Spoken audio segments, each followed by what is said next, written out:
In this video, I'm going to share with you the #1 secret you need to know that will make you excited to wake up early in the morning, and I'm going to do it by sharing with you a personal story.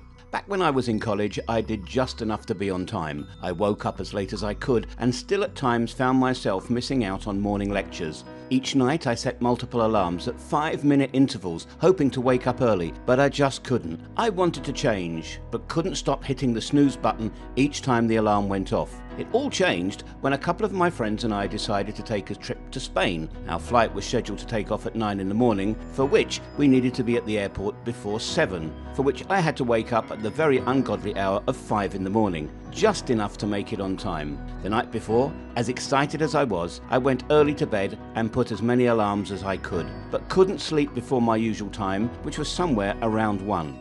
Early the next morning, when the alarm rang, for the first time in many days, I actually woke up at the first go, without hitting the snooze button. It was then that I realized that in order to wake up early in the morning, you need to be really excited about waking up. You need your Ikigai. Ikigai is a Japanese concept which means a reason for being, and in this case, a reason to wake up.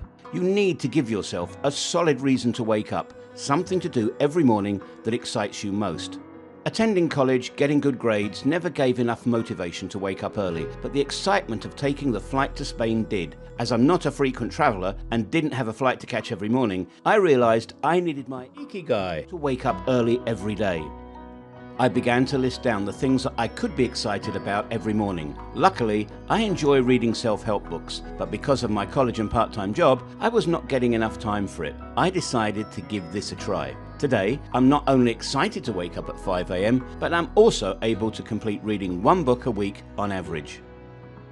Your Ikigai could be anything: your long-lost hobby, a new skill you wish to develop, or anything that gives you a solid reason to be excited about. The best way to find your Ikigai is by asking yourself this one simple question. If I had more time, what are the things I could do? You may come up with multiple answers, so select the one that excites you the most. It's a task you need to complete before you start your day, because the whole world is quiet and you have ample time for yourself to pursue the activity you are excited about, which will eventually help you to have healthy social connections, to challenge yourself in a good way, to relieve stress, to be fit, to be creative, and to ward off depression. To successfully make this advice into a habit, you will need to be consistent with your pre-bedtime and post-wake-up routine for at least 30 days.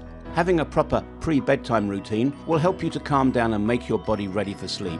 For me, gratitude worked the best. Each evening, I made a list of things I was thankful for and kept reading until I was ready to sleep. You can take a shower or meditate. It'll calm your mind. The most important trick here is to avoid screen time. Instead of keeping alarms at regular intervals, just keep 1 alarm and keep your alarm clock or your phone away from your bed. This will make you take an extra effort in the morning, which will help you not to get back to sleep again.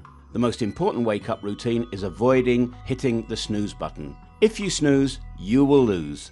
After waking up, take a shower and make yourself ready for your activity. It's very important to start with your activity each day at a fixed time in order to develop that much needed self-discipline.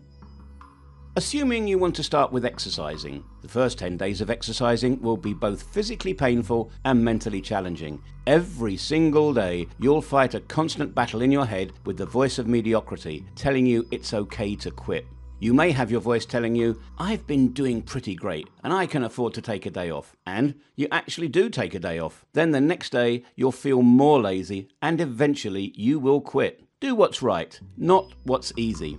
Days 11 to 20 will be slightly less painful. You may not like it, but you'll not hate it either. You'll start forming the habit of exercising every day and it will no longer be a scary thing. And in fact, you'll feel normal to wake up and exercise. Days 21 to 30, you'll start enjoying. You will no longer battle with negative thoughts and you'll realize that the new habit of waking up and exercising has been formed. Follow this 30-day cycle with your Ikigai and your chances of giving up on it will really come down. You could also find an accountability partner and motivate each other. Usually when we wake up, the first thing we do is to check Facebook or WhatsApp. Then we rush to get ready and our mind is filled with constant worry of things that we need to do, where we should go, who we should meet.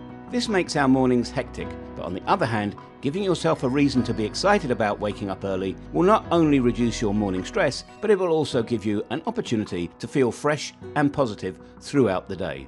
Comment below with what your Ikigai is. And for more videos like this, why not subscribe to us?